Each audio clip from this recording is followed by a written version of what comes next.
The screams echoed down the hallway long after the fight was over. Blood smeared the white tiles. A correctional officer shouted for backup, but no one moved fast enough. 2 inmates were still locked inside the same cell, one standing, shaking, the other lying motionless on the floor. The man standing, a thin inmate named Marcus, held a sharpened toothbrush in his hand. His eyes were wild, his chest heaving. "This is Rikers!" someone yelled from another cell. "You either fight or you die!" The officers finally rushed in, pulling Marcus away, but the damage was done. The other man, Darnell, wasn't moving. The sound of the alarm filled the air, a sound everyone at Rikers Island knew too well. And as Marcus was dragged down the corridor, blood still dripping from his knuckles, he looked straight into the camera mounted on the ceiling and whispered, "Tell them. This place makes monsters."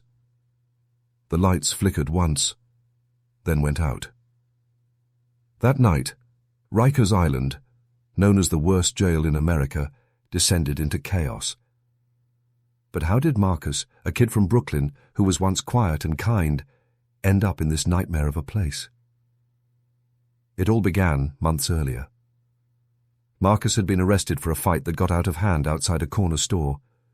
He was only 19 and had never been in real trouble before. But at Rikers, it didn't matter whether you were guilty or not. Once you passed through those steel gates, you were just another inmate. The first thing he noticed was the smell. Sweat, bleach, and fear mixed together. Guards shouted orders while inmates stared him down, sizing him up. Some laughed. Others whispered. "Fresh meat," someone said. The next few days were rough. Marcus barely slept. The noise never stopped. Doors slamming, people yelling, fists hitting walls. Fights broke out over the smallest things. A missing tray of food, a wrong look, a word said too low. He met a cellmate named Reggie, an older man who had already spent 5 years inside. Reggie warned him, "Keep your head down. Don't trust anyone.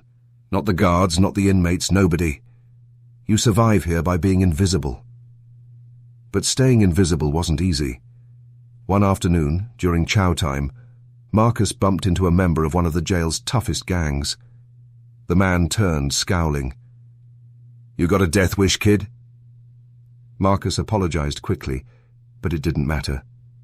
The next day, his cell was trashed.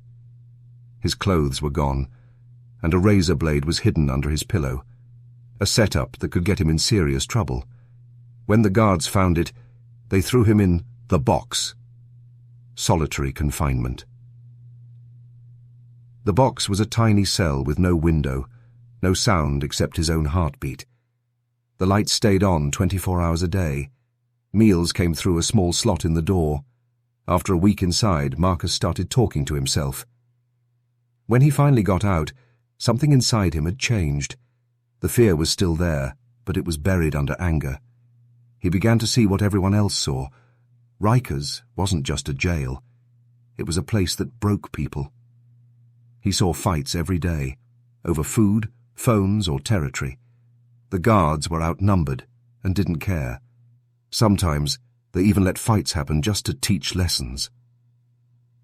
One night, Marcus watched a young inmate get beaten by 3 others in the shower area, while a guard stood nearby, pretending not to notice. The next morning, that same guard smiled at Marcus like nothing had happened. By then, Marcus had learned the rule of survival: hurt or be hurt. He kept to himself until one night when Darnell, another inmate, stole his sneakers. They were the only thing Marcus owned that reminded him of home. Marcus tried to get them back peacefully, but Darnell laughed in his face. The next day, Marcus found the sneakers ripped apart in the toilet. Something snapped. That night, when the doors locked, Marcus waited. The flickering hallway light cast long shadows across the cell walls. Darnell was laughing again, but he didn't see Marcus pick up the sharpened toothbrush from under his mattress. The fight started fast. Yelling, fists, blood. Other inmates screamed for the guards, but no one came. The noise echoed through the block. When the door finally opened, Marcus stood over Darnell, breathing hard, realizing what he had done. The alarms blared. Guards rushed in. Everyone was shouting. And as they pulled him away, Marcus didn't resist. He just kept muttering one thing under his breath. Rikers did this. The next morning, the story spread across the block. Another stabbing, another inmate gone. But deep inside, everyone knew this wasn't the end. Because at Rikers Island, violence wasn't a surprise. It was the routine. And Marcus was just getting started. Marcus sat in a dark room with his hands cuffed behind his back. His eyes were red, but not from crying. He hadn't slept in 2 days. Across from him sat a correctional captain filling out paperwork, barely looking up. The only sound was the squeak of the pen and the hum of the air vent. "You know what happens next," the captain said finally, without emotion. "You're going to solitary. Indefinitely." Marcus didn't answer. He knew what that meant. Another trip to the box. Only this time, he wasn't the same scared kid who entered Rikers months ago. This time, he was colder, harder. As the guardians dragged him back toward solitary, inmates banged on their cell doors, shouting his name like he was some kind of legend. "Yo, Marcus! You made your mark, bro!" one yelled. Another added, "They go and respect you now." But Marcus didn't feel proud. He felt empty. Inside solitary, he was greeted by silence. The heavy door slammed shut behind him, and the tiny room swallowed him whole. He stared at the wall for hours, counting the cracks in the paint. 1, 2, 3, 57. Anything to keep from losing his mind. Days turned into weeks. No one talked to him except for the guards who shoved trays through the slot twice a day. He lost track of time. The only way to know it was morning was when he heard the faint sound of breakfast carts rolling down the hallway. Sometimes he screamed just to hear a voice, even if it was his own. One day, a new officer named Carter stopped by his door. Unlike the others, Carter didn't ignore him. "You've been here a while," he said quietly. "You want a book or something?" Marcus nodded. A few hours later, a torn paperback slid under the door. It was a book about second chances. Ironic, considering where he was. That book became his lifeline. Each word helped him remember that he was still human. But Rikers didn't care about that. The jail had a way of reminding you that you didn't matter. One night, Marcus woke to shouting from another cell down the tier. A man named Luis was begging for help. "I can't breathe! Please!" he screamed. Guards walked past, but didn't stop. The shouting went on for minutes, then faded into silence. The next morning, the hallway smelled strange, metallic and sharp. When Marcus asked what happened, another inmate yelled back, "Luis is gone, man! They left him there all night." Marcus slammed his fists against the wall until his knuckles bled. He realized then that death wasn't rare here. It was part of the routine.